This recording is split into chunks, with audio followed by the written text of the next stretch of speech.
Tu travailles dur, tu te lèves tôt, tu fais attention à tes dépenses. Et pourtant, à la fin du mois, ton compte bancaire ressemble toujours à un champ de bataille. Tu te dis, mais où est passé mon argent? Tu gagnes peut-être 2000, 3000, parfois 5000 $ par mois. Et malgré ça, ton patrimoine n'avance presque pas. Et le pire, tu as l'impression de faire tout comme il faut. Si ça te parle, tu penses sûrement, c'est littéralement moi. Et voici le problème, le tueur silencieux de richesse ne fait pas de bruit. Il ne ressemble pas à une grosse dépense stupide.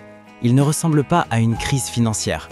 Il ressemble à la normalité. Je m'appelle Zach et je passe beaucoup trop de temps à penser à l'inflation invisible et à l'érosion silencieuse de ton pouvoir d'achat. Si tu es quelqu'un qui gagne correctement sa vie, mais qui a quand même l'impression de ne jamais avancer financièrement, assure-toi d'appuyer sur le bouton s'abonner et de mettre un pouce bleu à cette vidéo si ça t'aide.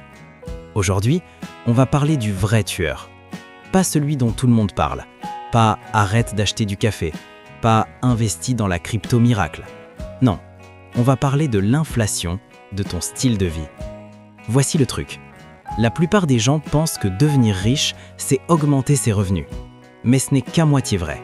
Selon plusieurs études sur les ménages nord-américains, quand les revenus augmentent de 10%, les dépenses augmentent en moyenne de 9%. Tu vois le problème. Tu crois monter une montagne. En réalité, tu marches sur un tapis roulant. Imaginons, tu gagnes 3000 $ par mois, tu dépenses 2800 $. Tu économises 200 $.